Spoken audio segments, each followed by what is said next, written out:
Kita mulai. Bismillahirrahmanirrahim. Assalamualaikum warahmatullahi wabarakatuh. Mudah-mudahan ya, oke, saya akan bicara. Anda sementara semuanya di mute semuanya ya, di off kan mic-nya ya. Kemudian nanti kalau bicara interupsi juga boleh gitu kan. Jadi setiap 15 menit ada saya beri waktu ya untuk bertanya. Oke, kemarin mengenai DNA ya, nanti kalau mau ditanyakan nanti setelah 14 menit, 15 menit. Saya nanti persilahkan. Sekarang adalah ke replikasi ya. Ini biologi molekuler kan mestinya kuliahnya. Nah, dulu itu sudah pernah ke biologi sel ya. Di sana ada topik tentang pembelahan sel, ya kan? Jadi pembelahan sel ini kan selalu terjadi setiap hari, setiap saat gitu kan. Yang ekstrim waktu pembelahan sel itu kan ada dua yang saya tunjukkan ya kan. Jadi pada waktu kita di kandungan ibu kita ini kan, dari satu titik yang sangat-sangat kecil ya kan, intinya ovum dan intinya sperma bergabung ya kan. Kemudian nanti istilahnya berfusi, bereaksi, interaksi, kemudian jadi zigot. Nah, jadi dari satu titik yang sangat kecil yang kita nggak bisa lihat kecuali dengan mikroskop, kemudian 9 bulan lebih ya jadilah janin yang besar ya kan, beratnya macam-macam, normalnya sekitar 3 kilo. Tapi kalau nanti ibunya ini ada bakal diabetes bisa 5 kilo itu kan. Itu salah satu contoh. Contoh kedua yang mudah adalah kalau terjadi penyakit kanker atau tumor, dimulai dari tumor ya kan. Halo? Ya, jadi tumor atau kanker ya, kalau tumor kan masih jinak ya, kanker itu sudah ganas. Nah, itu juga kalau itu pas di sebelah luar, di kulit misalnya saja, maka kelihatan sekali ya kan, lama-lama membenjol besar begitu kan. Nah, itu kan. Jadi itu semuanya, keduanya itu adalah karena ada pembelahan sel yang luar biasa ya kan. Nah, yang perlu dicatat bahwa sebelum sel itu membelah, ya kan, maka didahului dengan replikasi, ya. Jadi perbanyakan ya daripada kromosom DNA. Ini ya. Jadi replikasi itu mengawali replikasi. Ya. Itu yang pertama. Nah, prosesnya adalah kemarin sudah disinggung sedikit ya, bahwa DNA ya seperti kita ini kan dikecilkan, dikempiskan oleh yang Maha Pencipta itu menjadi sangat kecil sekali jika padat sekali, ya kan? Nah, itu dimulai dengan melonggarkan ya, melonggarkan kromosom DNA itu, ya kan? Sehingga nanti DNA yang double stranded itu membuka ya. Ya. Jadi itu terjadi pembukaan ya. Nah, disitulah mulailah terjadi proses replikasi ya. Nah, yang perlu diperhatikan bahwa di dalam proses replikasi itu ya, ini seperti seorang ibu mau melahirkan, ya kan? Jadi nanti yang melahirkan itu DNA lama, ya, membuat DNA baru, ya, seolah jadi melahirkan ya. Cuma nanti prosesnya ya beda, ya kan? Maka disebut nanti kalau kita ini bapak ibu ya punya anak kita itu namanya konservatif, ya kan? Sementara Anda lihat nanti proses di dalam replikasi itu semi konservatif. Apa maksudnya? Maksudnya kedua strand ya, yang dari double strand ya kan, setelah misah nanti itu masing-masing mengcopy dirinya ya kan. Jadi bapak punya anak, ibu punya anak, itu disebut semi ya, semi konservatif ya kan. Itu yang pertama itu, semi konservatif. Jadi seperti proses melahirkan ya kan. Cuma kalau manusia hewan itu dua orang, bapak ibu jadi satu, keluar satu. Nah, kalau di replikasi ini dua-duanya ya, dua strand, dua benang itu mempunyai anak sendiri-sendiri. Itu ya, disebut semi konservatif. Nah, yang kedua adalah di situ ada bidannya. Ya, jadi kita bayangkan mudah, ada bidannya, ya. Bidannya itu disebut dengan primer, ya, bahasa Inggrisnya primer, ya. Apa itu primer? Primer adalah sepotong atau satu fragmen RNA, ya, sekitar 20-an basa, ya kan, 20 basa daripada RNA. Ada uniknya di sini, ya. Jadi DNA induk membuat DNA anak, ya, itu ada bidannya yang itu primer dan dia adalah RNA. Nah, sehingga catatannya nanti kalau sudah selesai replikasi, ya kan, maka RNA ini harus dibuang, ya. Habis manis sepah dibuang. Oke, itu ya catatan pertama, ada bidannya atau disebut primer. Primer itu adalah RNA. Kemudian nanti ada proses, ya, di bakteri utamanya akan kelihatan sekali bahwa yang tadinya cuma satu sel, ya kan, kemudian nanti menjadi 2 sel dan seterusnya, ya. Nah, awal daripada replikasi itu disebut origin, ya, tulisannya origin, ya. Itu apa namanya, awal mula daripada replikasi. Nah, bedanya dengan manusia atau eukariot, kalau prokariot itu satu saja, namanya single origin, ya. Jadi dari bulatan itu kemudian apa namanya, satu titik, ya, kemudian membelah biasanya kedua arah, ya kan. Maka karena dua arah disebut bidireksional, ya kan, dua arah. Ya, jadi single origin, bidireksional, ya, dan disebut juga strukturnya adalah theta karena bentuknya seperti huruf Latin theta. Nah, kemudian tadi semi konservatif sudah, ya. Jadi nanti masing-masing strain punya anak, ya, punya DNA baru. Nah, yang terakhir dari cirinya itu tadi karena dia double kemudian dibuka. Sehingga itu disebut dengan apa namanya? Replication fork, ya. Fork itu garpu, jadi seperti garpu gitu kan. Nah, itu. Jadi itu beberapa hal, ya kan, apa proses replikasi. Ya, jadi nanti Anda bisa lihat kalau bakteri dari satu, kemudian dari origin mulai replikasi, ya, kedua arah sehingga akhirnya menjadi 2 sel. Dua apa namanya? Kromosom DNA dulu, ya. Ini kita bicara kromosom DNA. Kalau nanti di sel, pengembangan sel dulu sudah, ya. Ya, itu jadi 2 sel, satu sel 2 sel. Di sini satu kromosom DNA menjadi 2 dan selanjutnya. Oke. Kita teruskan bahwa mulai dari pembukaan itu, apa DNA yang tadinya sangat kompak dibuka, itu enzimnya adalah DNA isotopomerase atau dibalik topoisomerase, ya, topoisomerase atau nama lainnya nanti dipanggil juga kirase, ya, enzim kirase atau topoisomerase. Nah, kemudian kalau sudah longgar, maka enzim yang pertama membuka, ya, double strand menjadi single strand, double helix menjadi single helix, namanya juga ada hubungannya, namanya helikase, ya. Jadi helikase itu yang membuka double helix menjadi single helix, gitu, ya. Nah, setelah terbuka menjadi single stranded, masih ada protein supaya apa namanya nih, masing-masing strand itu nggak kembali lagi. Karena kemarin pada waktu kita bicara denaturasi, ya, kalau dimisah kemudian dibiarkan, ya, akan ketemu lagi, gitu. Maka dalam proses replikasi sudah diteliti ternyata ada protein yang apa supaya DNA double itu menjadi terbuka terus, jadi single, ya.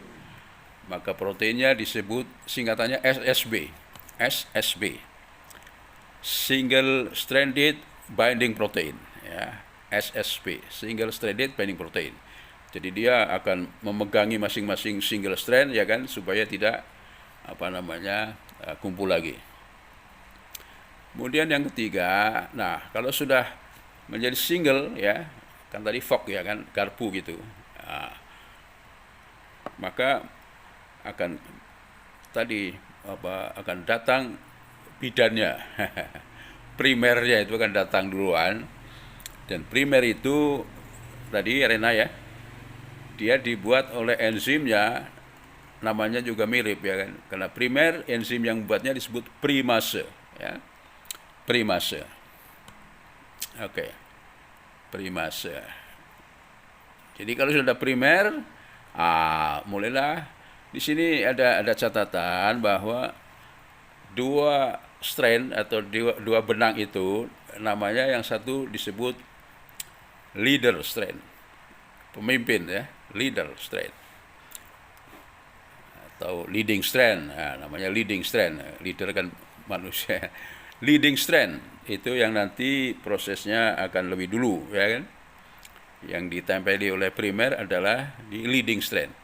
Sedang satunya nanti karena prosesnya itu menentang arus ya kan, sehingga lambat, maka disebut lagging strain ya, lagging strain. Jadi leading strain, leader, maka dia memimpin lebih dulu ya kan, karena dia searah dengan proses pembukaan itu. Sedang satunya disebut lagging strain karena dia belakangan ya. Dia lambat. Nah, disebut lagging dari kata lag. Anda ingat ada jet lag ya. Jet lag itu kalau Anda dari Palembang kemudian pergi ke Paris ya, atau ke London atau ke New York ya kan. Nah, maka ada terjadi perbedaan waktu. Ya, perbedaan waktu. Jadi anak saya masih di Birmingham di Inggris, maka jam berapa sekarang? Bedanya 6 jam misalnya kan. Nanti kalau musim dingin 7 jam. Ya, sehingga sekarang jam berapa ini? Jam 8 atau 9 ya, 8.30, maka di Inggris itu masih malam ya kan. Dikurangi 6 jam masih jam berapa? Jam 2 malam ya. Setengah 3 malam. Sehingga maksudnya kalau Anda ke sana nanti dalam waktu ya saya 2-3 hari akan terjadi jet lag namanya, yaitu jam tidur Anda itu masih jam tidur Palembang ya. Jadi orang di sana tidur, Anda malah bangun, orang sana bangun malah Anda tidur, karena perbedaan waktu 6 jam gitu kan. Jadi anak cucu saya di Inggris itu ya sekarang sedang bermimpi indah ya. Setengah 3 malam ya kan. Nah, itu ciri perbedaannya di situ ya, waktu antara Indonesia dengan mana tadi di London atau Paris, atau mana yang jauh itu kan. Kemudian juga ada satu lagi ya, waktu siang dan petangnya itu juga berbeda itu ya. Karena itu berhubungan dengan khatulistiwa ya kan, khatulistiwa. Jadi maksudnya itu selain beda jamnya juga beda nanti, yang muda itu waktu kemarin Ramadan itu ya. Jadi kalau summer ini Juni, Juli ya kan, summer ini, maka siangnya itu lama ya, malamnya pendek. Kalau musim dingin winter itu terbalik ya kan, siangnya pendek, malamnya yang lama. Nah, ini kalau puasa yang berat ini kalau summer ya kan. Jadi jam subuh itu 2:30 pagi ya, 2:30, walaupun bergeser terus tentu saja ya kan. Makanya setiap hari soal berita cuaca jam itu diperhatikan. Nah, bukanya itu Juni kemarin misalnya saja kan, Mei Juni itu bukanya jam 9:30 malam, jam 21.30. Jadi puasanya bisa 18 jam gitu kan, bisa 18 jam. Cukup lama itu kalau summer. Saya pernah juga dulu di Inggris itu puasa mulai jam jam 2.30 itu sampai 21.30 ya kan. Nah, jadi harus diatur itu jam 18 harusnya buka, tapi itu sebelum asar itu ya kan. Ya tidur dulu lah ya kan, ngatur tidur makannya itu ya kan. Jadi kembali lagi ke waktu tadi, hubungannya lagging strength ya kan. Jadi dia nanti lambat prosesnya karena menentang arus dan rumit ya kan. Lagging strength, nah, ini hubungannya dengan jet lag tadi itu ya. Jadi nggak usah bingung kalau ke luar negeri besok jauh gitu kan. Nah, itu 2-3 hari memang berbeda dengan orang setempat ya kan. Jam tidurnya, jam bangunnya beda. Oke. Jadi itu apa namanya tadi, replication fork terbuka yang akan direplikasi. Yang pertama adalah yang leading strand namanya. Leading strand. Ya, belakangan lagging strand. Jadi di leading strand cepat dan mudah ya kan. Cepat dan mudah. Jadi begitu si primer muncul, berarti produksi apa? Primer, primase ya. Kemudian akan datang namanya DNA polimerase. Nah, ini DNA nih. Maksudnya adalah enzim yang akan membuat DNA ya. Nanti di transkripsi namanya RNA polimerase ya. Nah, di sini DNA polimerase yang pertama datang adalah yang nomor 3, DNA polimerase 3 atau disingkat POL3, itu saja ya. Polimerase artinya merajut ya. Jadi kalau tasbih ya itu kan, misalnya tasbih, nah, maka satu putaran itu nanti dirajut ya 1 2 3 gitu kan. Nah, sampai nanti menjadi misalnya 33 atau ya 100 ya kan, 99 ya. Itu adalah polimerisasi. Kalau ase bendanya enzim ya, ase. Kalau prosesnya adalah polimerisasi, menguntai gitu ya. Nah, kemudian yang pertama bekerja POL3 ya, POL3. Maka dia akan merangkai bahan bakunya replikasi ini ya. Yang membuat DNA apa? Ya, nukleotida ya, nukleotida kemarin ya. Nukleotida. Jadi nanti yang muncul di permukaan adalah bahasa-bahasanya ATGC itu ya, ATGC gitu kan. Itu diuntai nukleotida itu kan. Nah, sehingga nanti menjadi DNA ya kan. Oleh apa tadi? POL3 ya, DNA polimerase 3. Nah, kemudian itu terus begitu yang leading strand ya kan, karena bukanya itu kan oleh helikase itu terus berjalan gitu kan.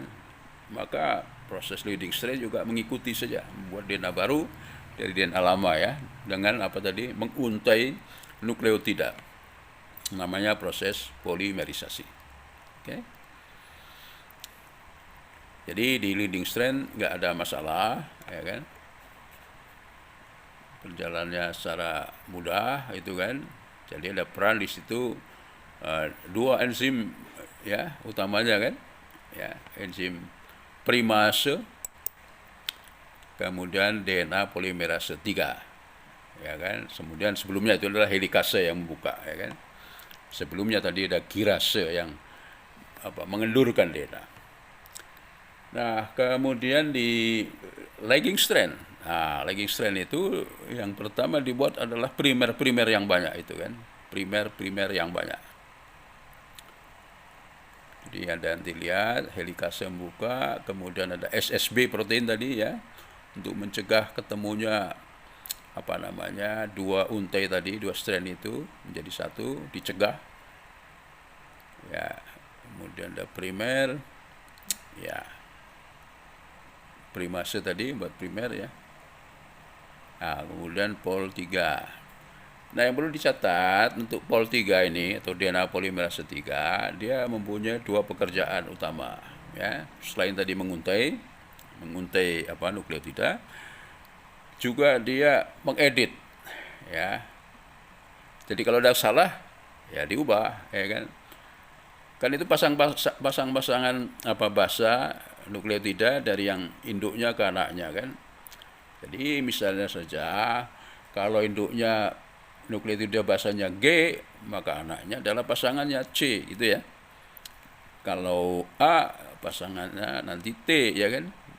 Jadi apa namanya, sebagai cetakan itu adalah DNA yang lama. Yang baru adalah yang menyesuaikan, ya. Cuma diingat ATGC di situ ya. AT pasangannya ATGC. Ya, itu kan dibolak-balik lah gitu kan. Jadi pada waktu apa namanya nih polimerisasi, maka pasang memasang gitu ya. Pasang memasang ATTA GCCG gitu ya. Nah, kalau ada yang salah, ya ini kalau ada yang salah, misalnya C harusnya G, C yang datang malah A, ya kan? Wah, ini berat ini. Karena nanti berlanjut akan terjadi mutasi, ya kan? Akan terjadi mutasi perubahan gen. Nah, padahal gen ini sangat sensitif sekali. Ya, ada berubah bahasanya saja, bisa membuat penyakit berat. Ya, oke, itu ya. Kemudian apa namanya di lagging strand ini harus membuat primer dulu banyak, ya kan. Masing-masing primer itu nanti bekerja pol 3 juga, ya kan. Terus begitu membuat DNA baru. Menjelang primer berikutnya dia stop. Primer berikutnya juga membuat DNA baru, ya kan, oleh DNA pol 3 itu, oleh polimerisasi 3. Kalau dekat primer berikutnya dia berhenti juga, ya, dan seterusnya itu, ya kan. Oke. Jadi pol 3 tadi punya dua fungsi ya, polimerisasi dan editing namanya kan. Atau disebut aktivitasnya exonuklease, ya. Untuk membuang yang salah, memperbaiki yang memunculkan yang benar, ya kan. AC harus diganti dengan T, ya kan. AT, CG, ya, kalau salah jadi CA, A-nya ganti dengan G, CG gitu ya. Editing ya, kalau membuat tulisan dan sebagainya di koran kan, di majalah ada editornya ya. Maka di sini pol 3 dia mempunyai kerja editing atau namanya aktivitas exonuklease, memotong pinggir. Yang baru dipotong oleh dia, ya. Atau namanya juga proofreading. Ya, proofreading juga namanya dia. Kemudian tadi kalau sudah DNA-nya ya di lagging strand sudah mendekati primer berikutnya, ya. Jadi kayak potongan-potongan DNA itu. Maka pol 3 digantikan oleh pol 1 atau kepanjangannya namanya DNA polimerase 1.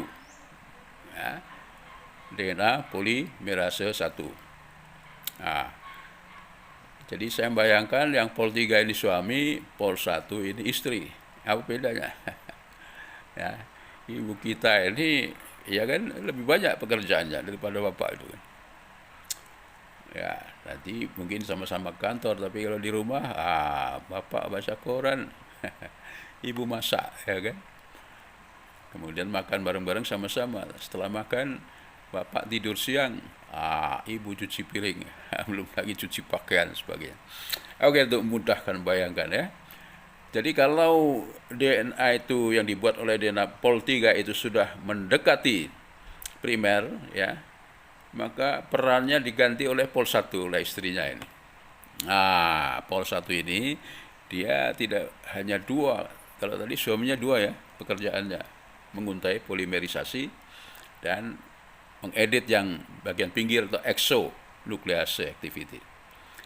Nah, ini pol 1 dia punya 4 pekerjaan, ini double ya. Yang pertama sama, polimerisasi juga, ya kan. Yang kedua adalah mengedit tidak hanya yang baru muncul, tapi yang sudah lama kelupaan, belum diubah, ya, maka diganti dengan baru, ya. Jadi menggantinya ini tidak hanya satu yang salah, mungkin 2, 3 atau mungkin 10 yang salah oleh pol 1 itu, ya kan. Sehingga namanya nanti aktivitasnya bukan exo tapi endo, karena memotong di dalam, yang sudah terlanjur, ya kan.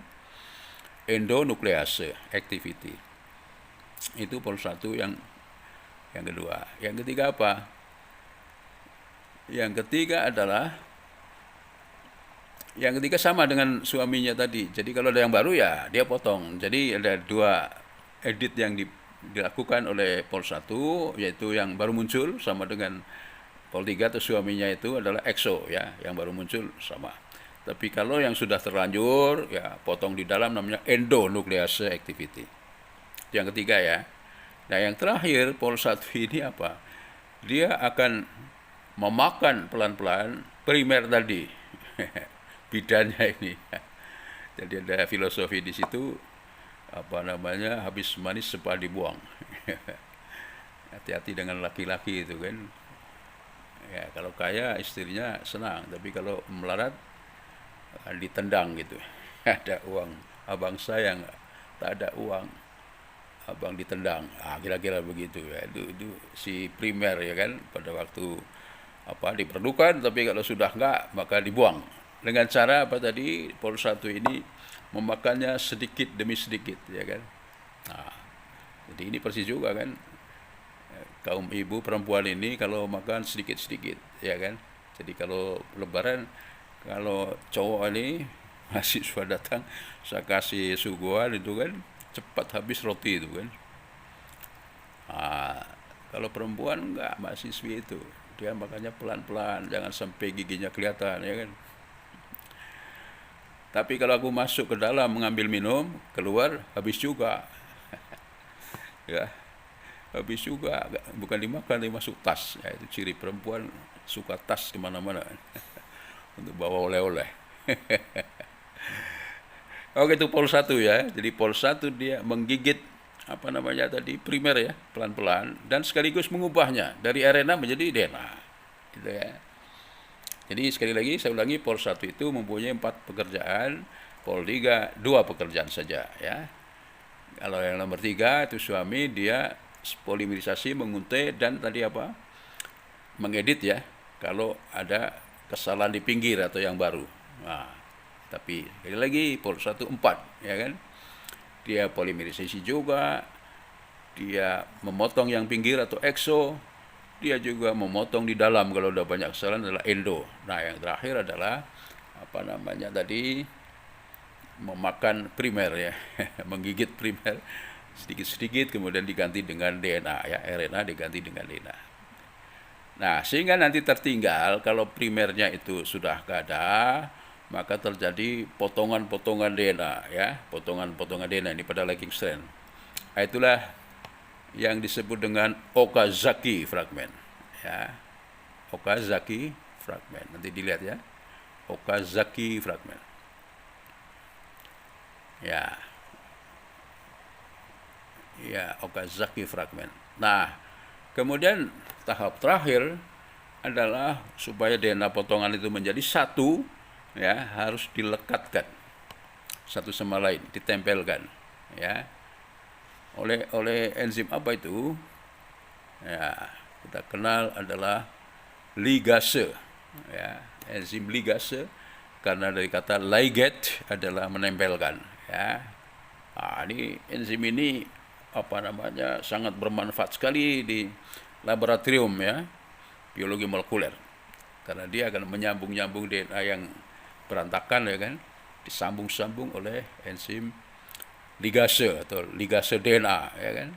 Nah, itu setelah itu selesai ya. Jadi setelah ligase bekerja menjadi DNA-nya panjang utuh kembali, maka selesai proses di apa tadi, replication fork ya kan, replication fork namanya. Oke, jadi replikasi itu ada 4 benda ya yang diperlukan, ada 4 benda. Yang pertama, cetakannya atau template atau DNA lama ya, DNA yang akan di replikasi. Ini nanti Anda lihat ya, proses replikasi dipakai pada apa namanya nih, PCR ya kan. PCR itu proses replikasi ya. Cuma dia primernya nggak RNA tapi DNA saja cukup, karena memang tidak perlu membuat DNA melingkar ya. Dia hanya potongan-potongan saja. Cetakannya, template. Yang kedua tadi bidannya adalah primer tadi ya. Kalau di sel adalah RNA, tapi kalau di PCR nanti ya sekarang dipakai untuk COVID-19 kan, PCR, polymerase chain reaction, itu dipakai primer DNA saja. Yang ketiga, bahan bakunya DNA, apa itu tadi? NTP ya, tapi karena DNA ini jadi tambah D, DNTP. Ya, D-nya deoksi, N-nya nukleosida. Loh, tadi katanya nukleotida. Ya, karena kan diperpanjang namanya TP ya, trifosfat. Jadi nukleosida trifosfat, ya kan? Nah, gabungannya itu namanya nukleotida. Jadi ini biar cantik, NTP, DNTP, deoksi nukleosida trifosfat. Ya, itu adalah prekursor atau bahan baku daripada DNA. Ya. Nah, yang terakhir tadi ada cetakan atau template, ada primer, ada prekursor ya, bahan baku, dan yang terakhir tentu saja enzim. Nah, ini nanti yang paling banyak proses memakai enzim adalah replikasi, ya. Paling banyak itu ya. Kalau transkripsi itu satu saja cukup, walaupun di dalamnya ada anggotanya 5, ya kan. Yaitu apa tadi enzimnya? Dimulai dari helikase, ya kan. Ada polimase, ada polimerase tadi ada 2 macam juga ya, 1 dan 3.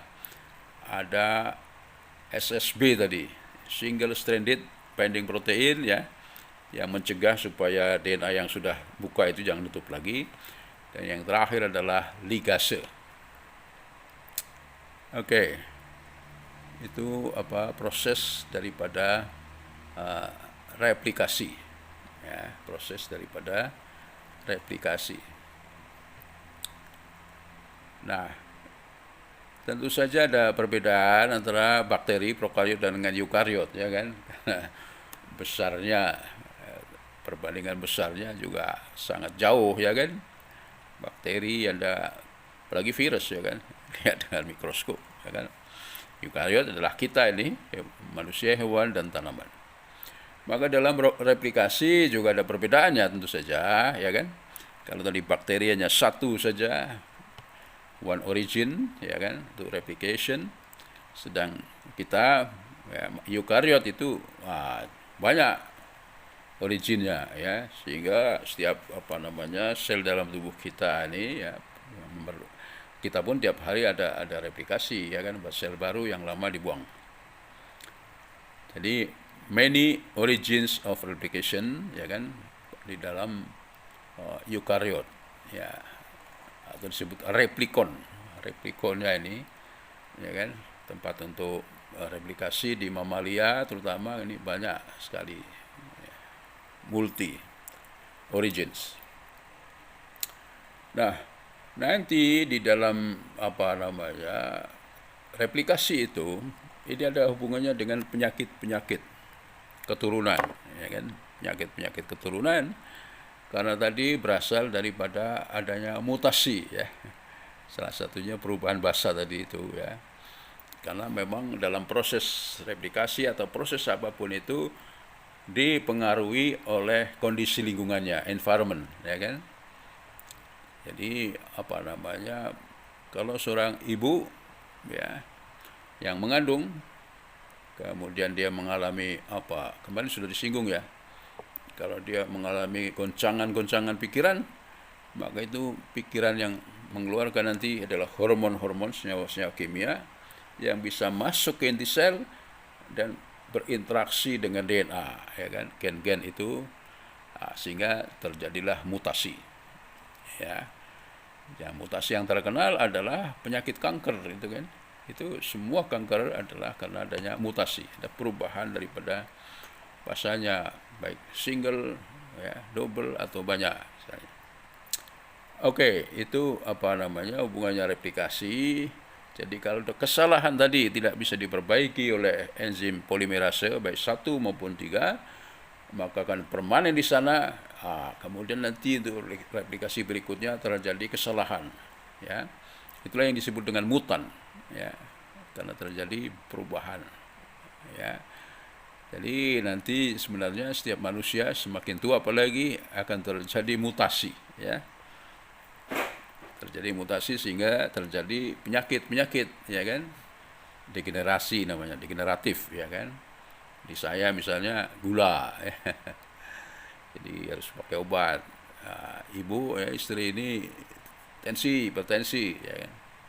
Nah, itu semuanya berawal karena ada perubahan, ada mutasi, ya kan, pada gen-gennya, ya kan. Nah, apa hubungannya? Ya, karena gen itu yang nanti akan membuat enzim. Ya, coba dibayangkan. Jadi dari gen membuat protein. Nah, sebagian besar protein itulah enzim. Nah, enzim ini adalah, ya, dia akan memperlancar, ya, atau katalisator dari reaksi dari A sampai Z. Ya. Sehingga kalau nanti apa namanya ada reaksi kok apa enzimnya itu nggak berfungsi karena apa ada mutasi gennya, ya kan, gen kan yang membuat RNA kemudian jadi protein. Jadi kalau ada perubahan gen, ya, yang dia apa kritis begitu, ya, perubahannya ini, maka protein yang dihasilkan itu cacat atau tidak berfungsi, ya. Jadi kalau ada reaksi dari katakanlah apa B ke C, ya, dari A B C, B ke C ini enzimnya itu nggak berfungsi, apa yang terjadi? Yang terjadi adalah C nggak terbentuk, ya kan? Ibarat jembatan itu kan, jembatan yang terpotong antara B dan C, ya kan? Maka C-nya nggak ada atau sangat-sangat sedikit, ya kan? Nah, sebaliknya B-nya ini menjadi sangat banyak. Nah, ini kan. Jadi B yang sangat banyak ini bisa toksin, ya kan? Yang tadinya sedikit jadi banyak dalam tubuh, ini toksin. Atau begini, dari B ke C yang tadi jembatannya itu rusak, maka dari B itu membuat jalur ya seperti jalan itu kan, ada jalan tikus atau jalan arteri itu kan, kecil itu kan. Sehingga sampai di C juga gitu kan. Atau malahan tidak sampai ke C tapi ke tempat lain gitu kan. Jadi kalau ada bayangkan apa jembatan Ampera gitu. Ya kan, rusak gitu kan. Itu kan bingung, ya kan. Terjadi penumpukan. Kalau tiba-tiba terjadi penumpukan, ya kan. Kemudian yang di sana nggak bisa nyebrang gitu kan.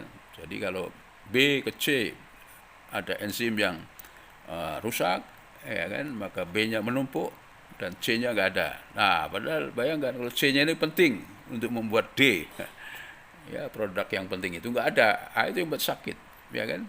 Produknya nggak ada atau cacat, ya kan. Kalau dia enzimnya adalah banyak, ya kan, salah satunya cacat, ya kemudian nggak berfungsi. Itu nanti di pembicaraan mutasi sebenarnya kan. Nah, yang kedua tadi bisa saja dari B yang harusnya ke C dia kemudian ke jalan lain, ya kan. Nah, ke jalan lain biasanya tidak ke C tapi ke tempat lain.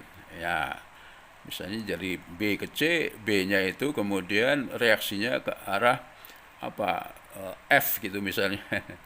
Ya kan. Padahal F ini sebenarnya yang tidak diperlukan, malahan dia menjadi toksin, ya kan.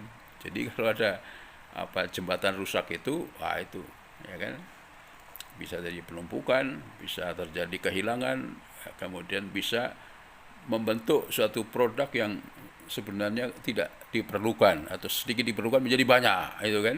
Jadi dari B itu tadi malah bukan membuat C tapi membuat F misalnya. Itu kan. Ini pembicaraan di sana. Jadi adanya mutasi pada DNA ini, ya kan, berakibat macam-macam. Nanti Anda lihat contohnya, nanti ada apa namanya pengulangan dari bahasa GCC, kan, GCC, karena ada proses kesalahan di dalam replikasi, maka dikenal dengan Huntington disease. Jadi Anda lihat ya, Huntington disease, ini yang diserang adalah otaknya, mental retardation, ya kan. Jadi kebanyakan apa penyakit keturunan itu, ya, ini kalau menyerang di otak ini kan menjadi, ya, istilahnya apa, idiot lah apa dan sebagainya, ya, semacam penyakit. Ya, kembali ke orang tua ini tadi, kenapa asam urat dan sebagainya. Jadi Anda bayangkan itu, kenapa orang tua ini kok banyak yang asam uratnya tinggi, ya kan? Ya, karena terjadi kerusakan enzim setelah asam urat itu, ya. Jadi reaksinya secara garis besar dari santin, ya, termasuk kopi, teh dan sebagainya, menjadi asam urat. Dari asam urat ini mestinya terus menjadi urea, ya, yang dibuang lewat kencing tamanya, ya, keringat juga, ya kan. Jadi itu normalnya. Tapi kalau asam urat itu kemudian nggak bisa lanjut, ya kan, akibatnya ya asam urat seperti kristal itu kan, nempel di sendi-sendi sehingga membuat encok atau apalah gitu kan. Asam urat itu, ini semakin tua banyak itu, ya. Teman-teman saya banyak, waduh, asam uratnya ini sakit sendi-sendinya itu kan. Maka nanti obatnya ya yang bisa istilahnya membuang asam urat itu, ya, membuang asam urat itu, ya. Kalau enggak sakit sekali itu kan. Nah, ini tadi artinya adalah Huntington disease, ya, karena ada pengulangan 3 bahasa utama G, C, C berulang-ulang kali. Yang Anda lihat di situ itu bukan kesalahan bahasa, tapi karena DNA yang baru itu kurang mantap gitu, nempel pada induknya sehingga terjadi gelembung gitu kan. Nah, nanti prosesnya ya gelembung itu kemudian diratakan kembali, ya, sehingga terjadi banyak perubahan-perubahan. Nah, itu ya.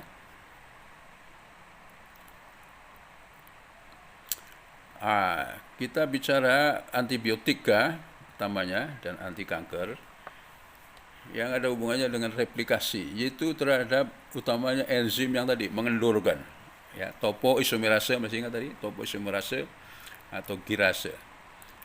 Jadi banyak antibiotika yang membuat si DNA itu kemudian nggak bisa buka, ya kan. Jadi yang diserang adalah inhibitor topoisomerase, sehingga obatnya disebut inhibitor topoisomerase. Apa misalnya? Quinolon, ya, quinolon itu menghambat topoisomerase bakteri gram negatif. Ya, kemudian kalau diubah ya bisa ke gram positif maupun aerobik. Ada lagi campotesin. Campotesin ini juga menghambat topoisomerase. Cuma dia banyak dipakai malah bukan antibiotik tapi ke anti kanker, ya kan. Tadi hubungannya kanker itu banyak replikasi kan. Jadi antibiotik pun yang membunuh bakteri bisa dipakai untuk manusia, ya kan, sebagai anti kanker karena sama-sama mengendalikan replikasi, ya. Apalagi kalau dia tidak hanya ke enzim topoisomerase, tapi kalau dia senyawa yang menyisip ke DNA, ini kalau sudah menyisip ke DNA ini ya nggak bisa membuka dan sebagainya, ya, untuk replikasi. Ya, jadi enzim lain misalnya novobiosin, asam naladiksat, dan yang banyak di apotek ciprofloxacin, ya. Dia juga akan menghambat replikasi, ya.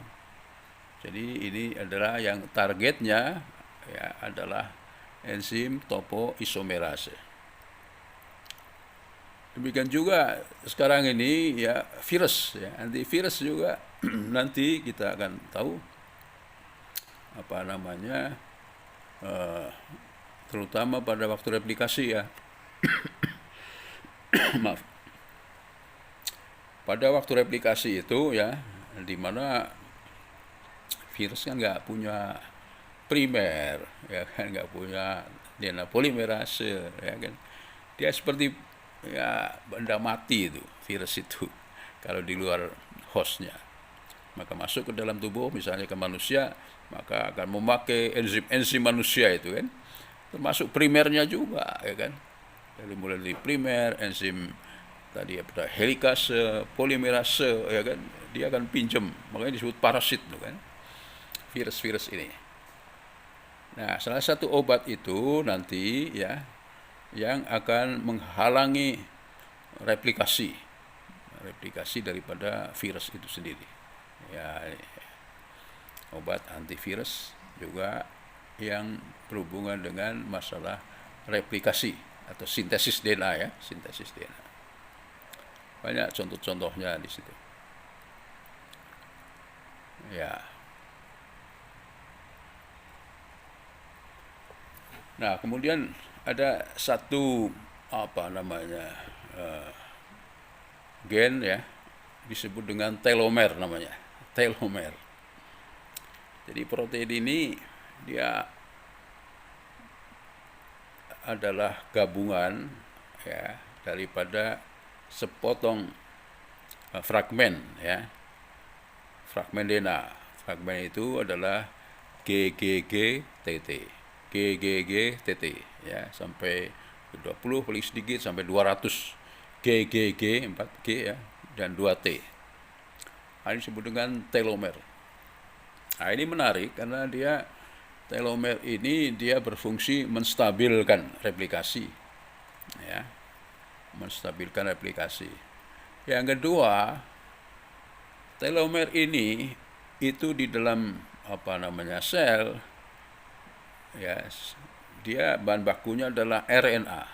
Nah, ini mirip-mirip dengan virus ya kan. Virus itu materi genetiknya bisa DNA ya kan, bisa RNA.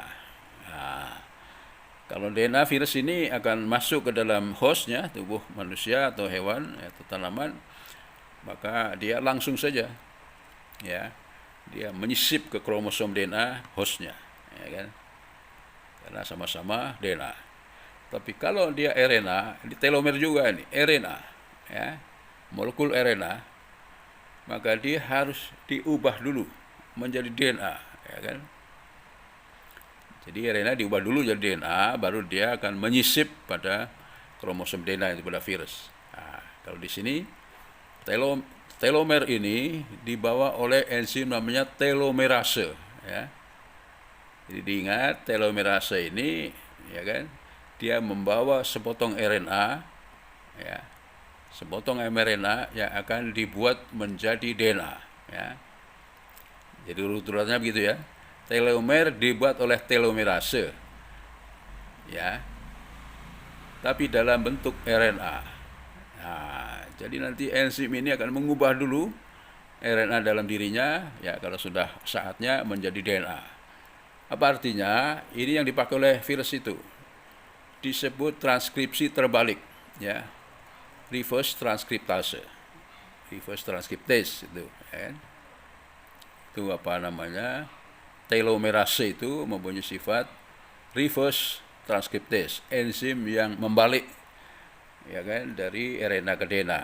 Ya karena umumnya ada DNA gen itu menjadi RNA baru ke protein. Nah, ini kok RNA dulu. Ya, tapi karena dia diperlukan untuk apa replikasi, maka dia RNA-nya diubah ke DNA dulu. Nah, telomer juga ini kan. Pada telomer manusia, maka dia berasal daripada RNA ya, RNA telomerase. Oke, itu adalah telomer. Nanti Anda bisa lihat ya, jadi dari RNA menjadi DNA, kemudian prosesnya sama dengan DNA yang lain ya kan. Kalau terjadi replikasi ya kan, prinsipnya sama. Nah, kemudian kuliah replikasi ini diakhiri ya, sebenarnya ada mutasi nanti, yaitu tadi kembali lagi dimanfaatkan, ada dua peristiwa ya kemarin di DNA, sifat denaturasi. Jadi kalau dipanaskan, dikasih apa KOH atau NaOH, maka dia akan membuka ya kan, itu dari sifat DNA-nya. Yang kedua adalah sifat daripada replikasi ini ya kan. Jadi kalau ada sedikit DNA kemudian masuk ke dalam mesin ini, maka dia seperti proses replikasi ya. Sehingga di mesin PCR ini, polymerase chain reaction itu, dia memerlukan seperti proses replikasi. Apa itu? Tadi sudah ya, ada 4 ya kan, tetap ya, 4 itu. Yang pertama ya yang DNA yang akan diperbanyak, itu yang pertama ya kan. Jadi sebagai cetakannya ya, atau DNA induknya. Yang pertama ya, DNA cetakannya. Jadi kalau itu kemarin dulu contohnya kan ya, pada sidik jari DNA itu kan, maka sampel yang tertinggal ya kan dari orang yang memperkosa itu kan, yang kemudian bunuh viktimnya, korbannya, maka tentu saja sedikit sekali spermanya itu kan, maka dia diperbanyak dengan PCR ya. Jadi DNA di dalam sperma itu diperbanyak dengan PCR ya kan, itu sebagai template-nya, sebagai cetakannya. Yang kedua nanti adalah primernya ya, primernya itu ya kan, karena dia biasanya dibawa dengan suatu plasmid, maka kanan kirinya itu sudah diketahui susunan daripada nukleotidanya, itu yang dibuat ya. Jadi primer di PCR nanti adalah DNA ya. Yang kedua adalah primernya. Kemudian yang ketiga apa tadi? Enzim ya, itu kan enzimnya. Di sini tidak memerlukan PCR, tidak memerlukan topoisomerase dan sebagainya kan. Helikase juga enggak, karena ini potongan ini kan sudah single ya kan, enggak ada SSB-nya. Jadi yang diberikan sisanya ya. Ligase saya kira enggak usah aja, karena memang dia potongan-potongan ya. Jadi yang diperlukan yang pertama adalah polimerase ya. Nah, ada 2 polimerase tadi kan, 3 dan 1. Maka dipakai 1 saja. Biasanya senang orang pakai 1, ibunya ini kan. Dia merantasi, itu istilah orang Jawa itu kan. Jadi bisa 4 pekerjaan sekaligus. Nah, kalau yang pol 3 ini suami cuma 2 saja. Yang ketiga suka makan. Ya kan? Jadi yang pertama DNA-nya tadi yang akan diperiksa tentu saja, yang kedua primernya ya kan, yang ketiga adalah tadi enzimnya ya. Enzim yang utama tadi adalah polimerase ya, yang akan dipakai. Biasanya pakai pol 1 cukup, jadi nggak usah dua-duanya, pol 3 nggak usah, pol 1 saja. Tapi kalau pol 1 susah ya pol 3 enzim ya. Jadi nggak perlu ligase, karena memang nggak akan ditempelkan satu sama satu, ya sudah potongan itu saja. Nah, yang penting keempat adalah penyusunnya ya, penyusun DNA itu apa tadi, bahan bakunya gitu kan ya, prekursornya, itu bahasa yang sama kan, prekursornya untuk DNA ya DNTP ya.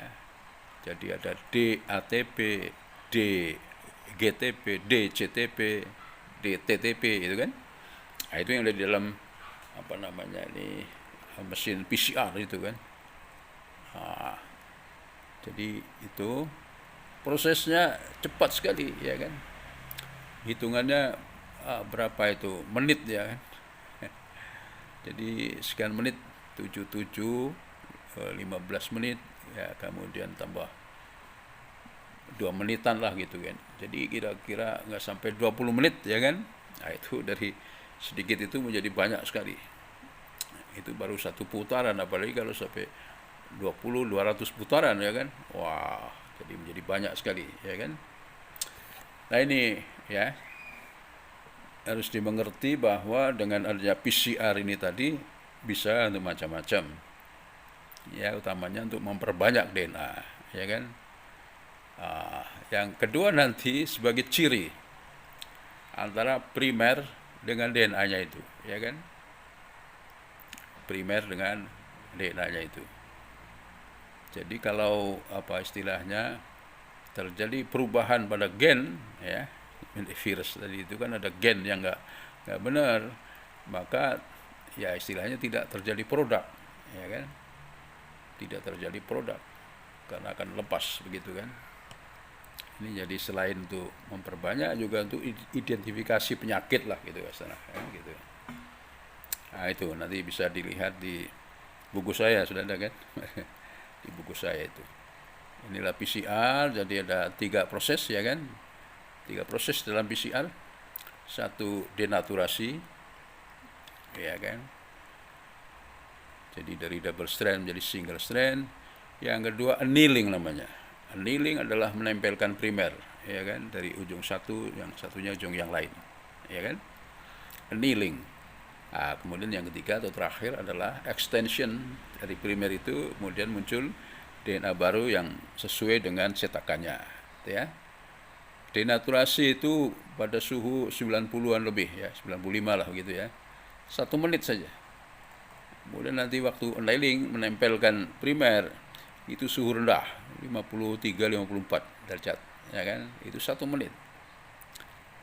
Yang sedikit lama adalah pada waktu extension memperbanyak DNA itu ya adalah 2 menit. Jadi cepat sekali ini kan, nggak sampai 10 menit ya kan, terjadi perbanyakan DNA yang luar biasa itu ya. Jadi sekali lagi itu untuk apa, membuat single dari double itu biasanya memakai panas tadi 90 derajat lebih gitu kan. Kemudian yang kedua adalah menempelkan primer tadi ya kan, itu pada suhu rendah 54-an ya kan.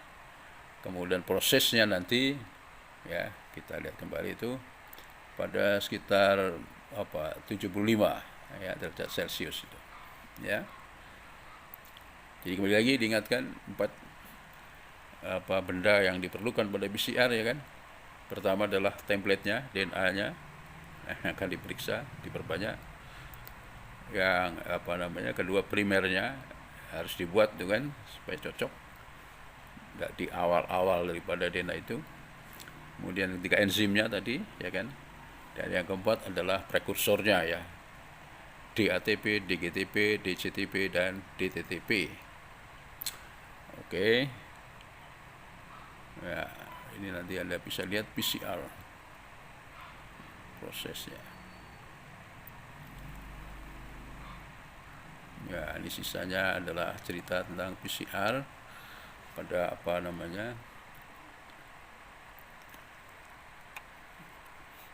Oke, ini adalah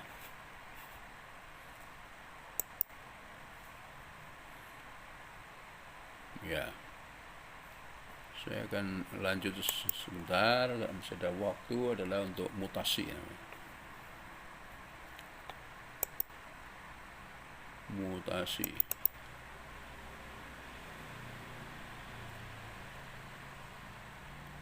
Ya.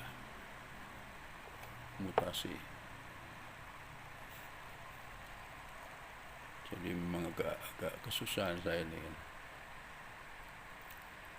untuk cerita pakai slide ini, kehilangan jejak.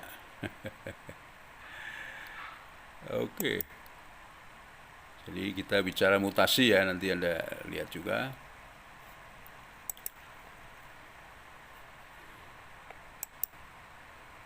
Nah.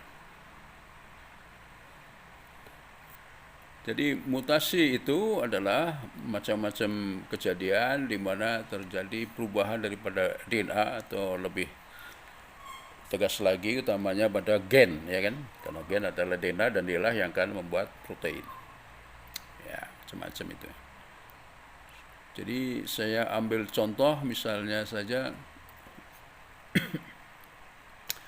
terjadinya mutasi dari C menjadi U ya.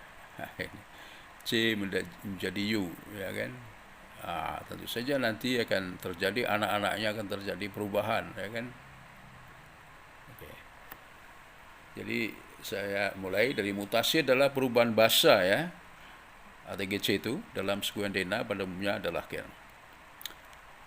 Perubahan ini bisa 3 macam ya, 3 macam.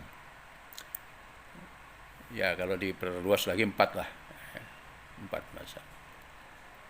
4 macam. Yang pertama tadi perubahan basa. Jadi misalnya pasangannya AT menjadi AG ya kan. Itu jadi substitusi basa, perubahan basa. Nah, yang kedua dan tiga ini ya, ini perubahan cukup besar ini. Karena yang satu adalah delesi, ada yang hilang. Satu nukleotida hilang. Itu berpengaruh besar. Yang satunya nantilah adisi, ada nukleotida yang masuk. Ya kan, adisi. Jadi ada substitusi, delesi dan adisi. Yang lebih parah lagi nanti adalah penyusunan ulang, ya kan? Terjadinya penyusunan ulang karena terjadinya delesi atau adisi itu, ya kan? Jadi delesi, adisi tentu saja akan mengubah DNA berikutnya, yang berubah nanti juga adalah asam aminonya, ya kan? Ini berpengaruh besar. Mutasi, mutan adalah organismenya sendiri, ya kan? Jadi misalnya orang tuanya hitam, anaknya putih, albino, itu mutan itu kan. Begitu juga ya. Bapak ibunya kelihatan sehat, kalau anaknya punya kelainan di otaknya, itu mutan. Ya, jadi organisme yang mengalami mutasi. Jadi mutasi itu terjadi dalam gen yang menyebabkan terjadinya perbedaan yang nyata dengan bentuk normalnya. Nah, dalam bentuk ilmu genetika disebut wild type, ya kan? Yang normal. Ya. Nah, untuk manusia ini agak susah kan? Kita sehat-sehat saja, tapi sebenarnya kita juga mutan. Ya. Apa itu? Ya, dari Nabi Adam kemudian macam-macam warna ini kulit ya, kelihatan sekali kan, ada putih, hitam, kita coklat. Nah, sebenarnya kita adalah mutan juga, tapi itu nggak dianggap, ya kan. Jadi yang dianggap misalnya ya tadi itu orang sehat kemudian semakin tua punya penyakit diabetes, hipertensi, itu seperti mutan. Jadi mutasi prosesnya, mutan adalah organismenya, yang terakhir adalah mutagen. Nah, mutagen ini benda yang membuat mutasi. Ya.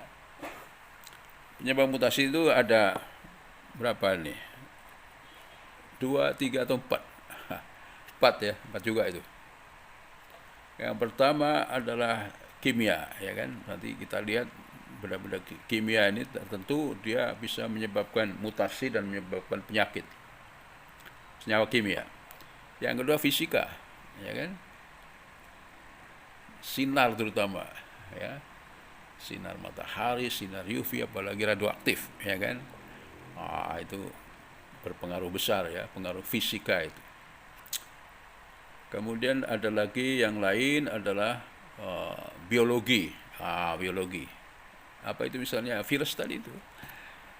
Ya, virus ini bisa masuk ke dalam DNA, ya kan, sehingga mengubah DNA di dalam kromosom hostnya, itu kan. Ya. Jadi tadi pada waktu replikasi dia masuk ke hostnya, bisa terjadi, dan itu misalnya saja menetap di sana, maka akan terjadi penyakit-penyakit seperti kanker dan sebagainya itu. Ya. Jadi kanker rahim itu penyebabnya karena virus. Ya. Oke, tadi mutagen, ya karena radiasi, fisika, ada kimia, dan ada biologi, ya. 3 besar itulah. Kemudian prosesnya disebut mutagenesis. Ya. Jadi bisa spontan atau karena diinduksi. Ya, jadi walaupun nggak diapa-apakan, kita ini ya ada saja yang spontan, ya kan.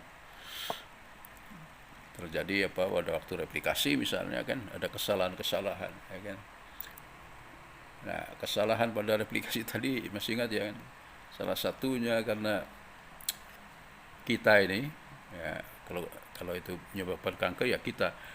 Kalau anak ya ibunya terutama kan. Ini hormon-hormon senyawa kimia ini bisa berpengaruh terhadap mutasi. Ya.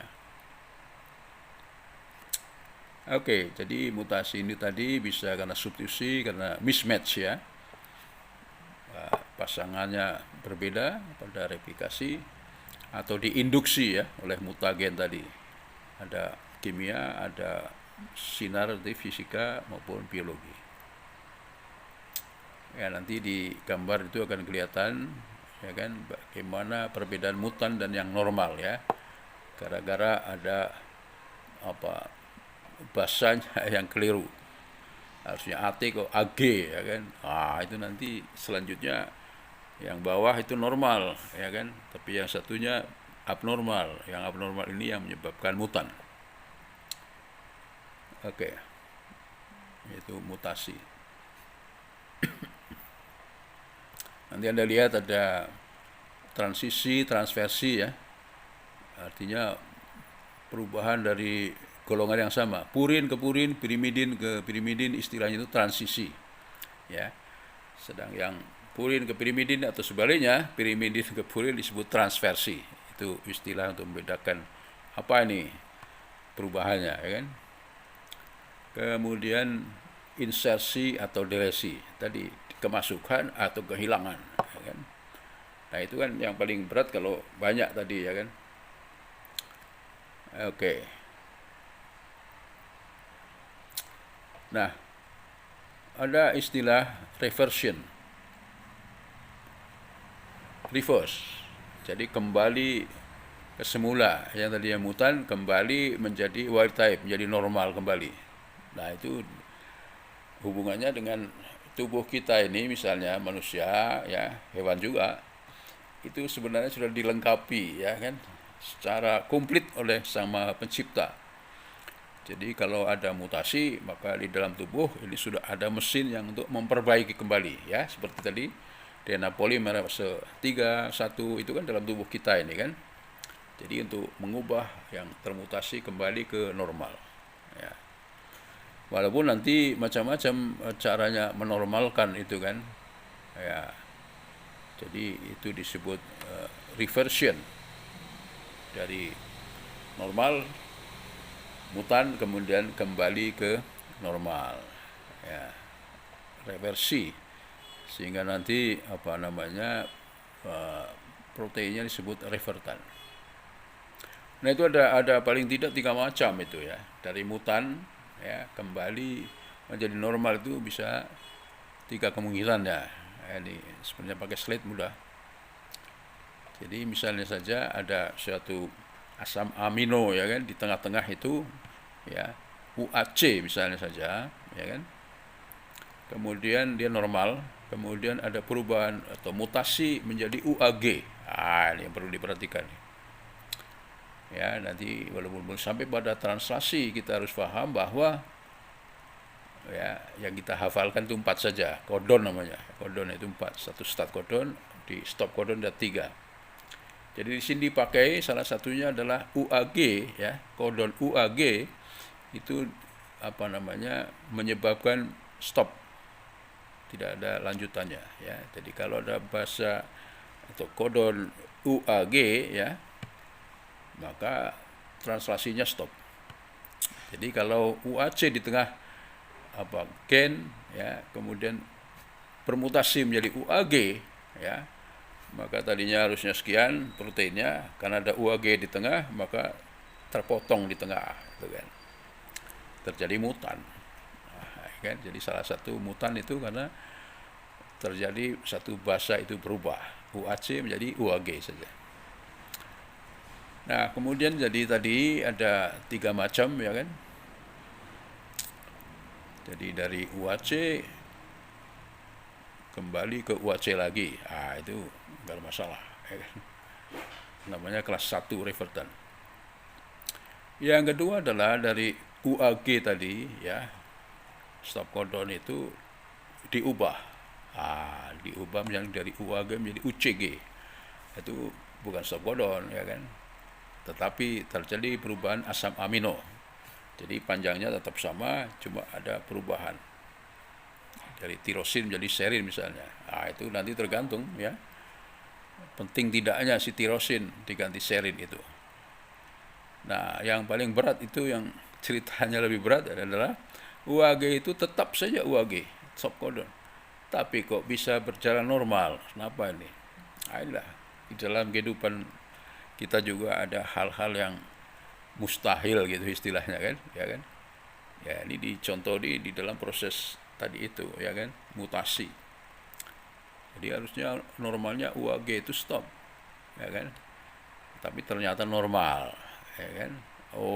Ternyata ada namanya supres mutan, antikodonnya nanti kalau sampai pada protein, pada sintesis protein, ada antikodon yang dialah yang bermutasi.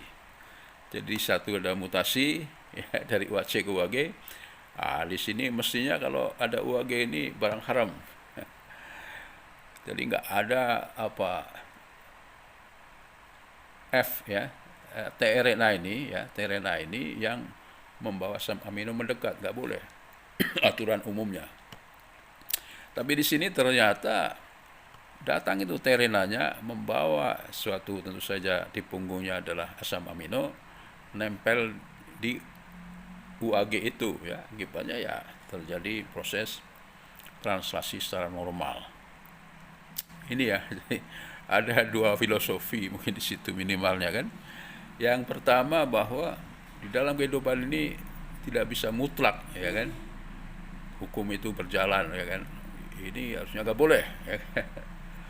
Jadi maaf misalnya saja tempat-tempat yang haram itu malah rame ya kan, menurut agama nggak boleh itu tempat ya istilahnya WTS, kemudian apalagi tempat minum-minum mabuk ya kan, agama nggak boleh, juga kesehatan juga nggak boleh itu kan, tapi justru di sana banyak orang juga masuk. Ini mirip, harusnya stop UAG, nggak taunya ada tRNA yang datang juga karena dia sedang pusing istilahnya ada mutasi di tRNA itu sendiri ya. Jadi itu satu sisi mestinya barang nggak boleh ya, mestinya nggak boleh didatangi ya kan, tapi ternyata ada juga yang mau ke sana gitu kan. Jadi sisi positifnya bahwa kita nggak boleh membuat keputusan bahwa wah saya ini begini keadaannya sehingga tidak mungkin ya kan untuk bisa melakukan hal-hal yang bagus dan sebagainya, nggak boleh ya kan, karena tadi ada kemungkinan yang nggak mungkin bisa mungkin gitu kan. Ini penting, filosofi yang penting sekali ya kan. Jadi walaupun orang tua ini sering diviralkan itu kan, bapaknya hanya pengayuh beca ya, tukang beca misalnya sebagai contoh ya kan, tapi kalau secara logika nggak mungkin nih anaknya kan menjadi sarjana, apalagi sarjana lulus SMA saja sudah bagus, bapaknya pengayuh beca cuma lulusan SD gitu kan. Ini logika ini itu bisa terjadi perubahan ya kan, kalau si anak itu melakukan suatu istilahnya mutasi lah di sini ya kan. Jadi kalau ada mutasi itu apa artinya? Bahwa ya dia mestinya ada cita-cita ya kan, supaya nasibnya lebih baik daripada orang tuanya ya kan. Jadi salah satu hal cita-cita menjadi penting untuk mengubah DNA, mengubah gen sehingga nasibnya juga bisa berubah. Ini nanti di cerita tentang revertan ya, juga demikian. Harusnya UAG ini stop, nggak taunya bisa normal kembali karena ada tRNA yang mendekat ya kan, sehingga terjadi kenormalan. Jadi di dunia ini kita ini ya, tidak ada istilah semuanya itu impossible ya kan. Yang impossible bisa menjadi possible. Oke. Ya nanti lihat gambarnya ini. Ada yang saya kira penting di dalam mutasi ini ya kan, apa itu, selain bahasanya berubah tadi ya, kalau bahasa berubah itu bisa dua macam. Kalau itu asam aminonya ya kan tidak begitu berperan besar, maka perubahan itu juga nggak masalah ya, maka nanti disebut silent mutation, mutasi yang ya tenang-tenang saja. Apalagi kalau perubahan basa itu juga menghasilkan asam amino yang sama. Jadi nanti ke protein itu ada hal yang harus dipegang, bahwa satu asam amino itu bisa dikode oleh lebih dari satu kodon ya kan. Jadi kodonnya berbeda tapi asam amino yang sama, disebut silent mutation. Berubah kodonnya, tapi produknya asam aminonya sama. Ya, kalau itu berubah, ya kan, bahasanya berubah, kodon berubah, asam aminonya berubah. Kalau tadi sama sekali nggak berubah ya, karena sama-sama asam amino yang diproduksinya itu sama. Kalau ini berbeda, ini juga ada dua macam, ya. Jadi antara yang awalnya leusin kemudian menjadi fenilalanin. Katakanlah begitu ya di contohnya itu. Ya, ini tergantung pada gennya itu. Leusin ini yang awal ini sangat-sangat penting nggak, ya kan? Sehingga kalau diganti ini bisa berubah. Ya. Kalau nggak terlalu penting, maka walaupun diubah dari leusin ke fenilalanin, tak ada masalah. Ataupun ada perubahan sangat-sangat sedikit. Tapi ada nanti dalam suatu penyakit, ya kan, sickle anemia, ya kan, satu basa berubah, kemudian kodonnya berubah, ini, ya kan, terjadi suatu perubahan pada proteinnya, ya kan, pada globinnya, ya, hubungannya dengan alfa dan beta globin, yang tadinya bentuk fisiknya, ya, hemoglobin itu seperti bola sehingga mudah kemana-mana, ya, di seluruh tubuh ini digulirkan, eritrosit itu kan, penyusun eritrosit, ya, bentuknya adalah seperti bola. Kemudian ada perubahan sedikit, bentuknya berubah menjadi bulan sabit, ya, menjadi bulan sabit. Apa akibatnya? Ya, bulan sabit itu kan nggak mudah untuk bergulir, ya kan, dia akan nyantol di mana-mana, ya kan, sehingga dalam siklus anemia itu satu basa berubah, asam amino berubah, proteinnya berubah, ya kan, globin di dalam eritrosit berubah, bentuknya pun jadi bulan sabit, tadinya bulan biasa, bulan normal di bulan sabit. Ya, akibatnya penyakitnya itu seluruh tubuh, ya kan, di jantung, ginjal sampai ke otak dan sebagainya itu.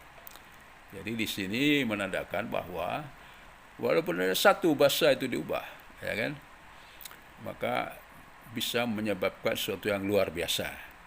Sehingga saya sering menganalogikan DNA itu seperti manusia. Ya, apa itu? Manusia juga, ya kan. Kalau yang meninggal itu pemulung atau pengemis atau ya orang-orang yang di bawah, ya kita anggap di bawah, kalau Tuhan lain lagi kan, itu di Sungai Musi kemudian tenggelam, ya kan, ya paling banyak di Sriwijaya Pos, ya, ada kadang-kadang nggak juga, siapa lah mati gitu kan, karena banjir misalnya saja. Jadi beberapa orang mati pun ya belum tentu di lokal, apalagi nasional, apalagi internasional gitu kan. Tapi kalau satu orang, ya, tidak hanya beberapa orang, satu orang saja mati, misalnya ini bukan mendoakan, presiden mati gitu kan, ya kan, maka tidak hanya daerah saja, koran, TV-nya, ya kan, tapi ke seluruh dunia gitu kan. Jadi ini untuk membayangkan bahwa mutasi itu sangat tergantung posisi dia, kepentingan dia di dalam ya, fungsi daripada terutama proteinnya itu sendiri, ya kan, untuk apa dan akibatnya gimana. Jadi nanti kita akan lihat besok mungkin insyaallah bahwa pada penyakit sickle cell anemia, ya kan, satu basa berubah, kodon berubah, asam amino berubah, protein berubah, menyebabkan penyakit yang luar biasa, ya kan. Jadi penelitiannya demikian juga, ya kan, kira-kira mana basa yang, karena nanti dalam buat obat dan sebagainya itu kalau bisa sependek mungkin kan. Jadi nanti ada asam amino atau protein yang dibuang saja supaya yang buatnya mudah untuk obat, ya kan. Nah, itu dicoba-coba, nah, sependek mungkin tapi masih berfungsi. Itu arahnya ke sana. Nah, yang tadi berhubungan dengan mutasi tadi, selain ada nonsense, missense, nah ini biasanya yang nonsense ini yang paling berat, ya kan. Jadi di sini kalau tadi menciptakan asam amino beda, kalau di sini memang tadi hubungannya tidak menciptakan asam amino apapun, ya kan. maka disebut nonsense mutation, ya. Yaitu apa? Dari bahasa itu nanti berubah, ya. Salah satunya sehingga istilahnya nanti codon adalah stop codon. Nah, kalau stop codon berarti terjadi protein nanti produknya terpenggal, ya kan? Karena mestinya stop codon itu di terakhir gitu kan. Stop di terakhir, di terminal terakhir. Tapi kalau di tengah kota ini ada stopan begitu, nah ini kan di jembatan rusak, kemudian stop, nah, tidak akan terjadi protein yang normal. Ini pada penyakit keturunan kebanyakan karena ada proses peristiwa stop codon. Kemudian yang terakhir tadi adalah adanya yang masuk atau keluar, adisi atau insersi, ya nama lainnya, atau delesi. Nah, ini juga, ya kan. Jadi tadi peristiwa yang virus tadi, virus DNA-nya masuk ke kromosom DNA kita manusia. Wah, apa akibatnya? Maka secara biologi molekuler dia akan mengubah, ya, DNA selanjutnya, nukleotidanya berubah, ya kan. Kodon-kodonnya berubah.